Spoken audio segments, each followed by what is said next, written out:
बाज़ाहिर तो इंज ही लगता है ना जमात इस्लामी, और मैं उन्होंने खिलाफ गल पिया करना, लेकिन ये भी गल मैं ही पिया करना कि उन्होंने जेडे लोग ने वो किरदार दे अच्छे लोग ने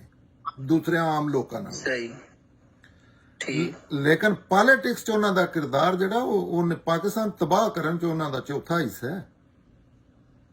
फौजियां नाल रल के ना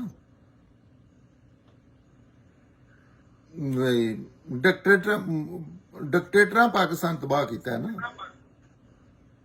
ठीक हाँ, तो ਉਹਦੇ ਵਿੱਚ ਜਮਾਤ ਇਸਲਾਮੀ ਦਾ ਜਿਹੜਾ ਸਭ ਤੋਂ ਜ਼ਿਆਦਾ ਕਿਰਦਾਰ ਜਮਾਤ ਇਸਲਾਮੀ ਦਾ ਹੈ, ਜਾਂ ਫਿਰ ਉਹਨਾਂ ਜਿਹੜੇ ਅੱਗੋਂ ਲੋਕ ਆਉਂਦੇ ਨੇ ਜਿਸ ਤਰ੍ਹਾਂ ਨਵਾਜ਼ ਸ਼ਰੀਫ ਸਾਹਿਬ ਨੇ, ਹੁਣ ਜਿਸ ਤਰ੍ਹਾਂ ਇਮਰਾਨ ਖਾਨ ਸਾਹਿਬ ਫਿਰ ਲੇਟਲੀ ਜੀ ਹਾਂ, ਤੇ ਉਹਦੇ ਵਿੱਚ ਉਹ ਉਹਨਾਂ ਦੇ ਬਹੁਤ ਹੀ ਗਲਤ ਕਿਰਦਾਰ ਹੈ ਇਸਲਾਮ ਦੇ ਹਵਾਲੇ ਨਾਲ ਵੀ ਔਰ ਮੁਲਕ ਦੇ ਹਵਾਲੇ ਨਾਲ ਵੀ, दीन और दुनिया दवां दे हवाले नाल उन्हें नुकसान किया है। और ये कोई डिबेट करे तो बड़ा वाजे, तुसी तो छोटे सो उस टाइम जो दुनिया का झूठ है ना, अमेरिका को डॉलर लिया के ना जाद ये सारा उन्हें डिक्टेटर ही किया है ना, उन्होंने जिन्हें लोगों साथ दिता है वो ही गुनाहगार ने पाकिस्तान दे ज्यादा। सही उन्हें जमात इस्लामी जी है बड़ी स्ट्रोंग सी, एहतजाज करने वाली पार्टी ते ये अगे अगे जिथे नहीं हूं उस तरह दी पार्टियां जिवें नहीं है सर तन से जुदा वाले की उन्हों का नाम है TLP, हाँ तहरीके लबैक पाकिस्तान। इस तरह पहले जेड़े नजायज हुक्मरान ने ना जेड़े जनरल उन्हों का हथे च जमात इस्लामी कुहाड़ा सी,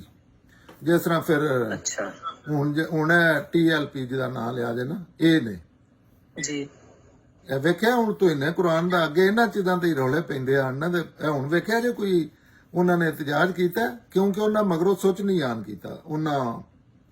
उन्हें रिलीज नहीं किया, उन्हें आख्या नहीं मैं उठ के सड़कों से निकलो, नहीं तो पता तो कां कोठे तो लग जाते ये सड़कों ते आ जाते ना जी बिल्कुल। ਅਤੇ ਚੀਜ਼ਾਂ ਸਾਹਮਣੇ ਹੋ ਰਹੀਆਂ ਹੁੰਦੀਆਂ ਨੇ, ਲੇਕਿਨ ਬੰਦੇ ਗੌਰ ਨਾਲ ਵੇਖਦੇ ਨਹੀਂ। ਇਹ ਮਜ਼ਹਬੀ ਰਹਿਨੁਮਾਵਾਂ ਨੂੰ ਚਾਹੀਦਾ ਆਪਣਾ ਮਜ਼ਹਬ ਦਾ ਕੰਮ ਕਰਨ, ਜਿਹੜੀ ਚੀਜ਼ ਦਾ ਕੋਈ ਸਪੈਸ਼ਲਿਸਟ ਹੁੰਦਾ ਹੈ, ਦੀਨ ਦਾ ਜਿਹੜਾ ਸਪੈਸ਼ਲਿਸਟ ਹੈ ਉਹਨੂੰ ਦੀਨ ਦਾ ਕੰਮ ਕਰਨਾ ਚਾਹੀਦਾ ਨਾ। ਸਿਆਸਤ ਜਿਹੜੀ ਹੈ ਸਿਆਸਤਦਾਨਾਂ ਕੋਲ ਇਹ ਇੰਜ ਹੀ ਹੈ ਜਿਸ ਤਰ੍ਹਾਂ ਇੱਕ ਡਾਕਟਰ ਹੈ MBBS ਹੈ ਨਾਲ ਸਾਈਕਲਾਂ ਵੀ ਮੁਰੰਮਤ ਕਰਦਾ ਹੈ, ਇੰਜ ਹੀ ਹੈ ਦੀਨ ਦੇ ਆਲਮ ਦਾ ਪੋਲਿਟਿਕਸ 'ਚ ਹਿੱਸਾ ਲੈਣਾ। पाकिस्तान की स्पैशली पॉलिटिक्स च हेरा फेरी ते झूठ ते फिर दीन दा आलम ते दूजियां कंपीट करेगा ना जी। और जिन्ने भी देख लो सब तो ज्यादा दीन फरोशी मजहबी पार्टियां करदियां ने, जिहदे जमात इस्लामी टॉप ते, हालांकि कोई पाबंदी नहीं कोई, लेकिन जेड़ा दीन दे लोग ने उन्हें दीन दा काम करना चाहिए ना।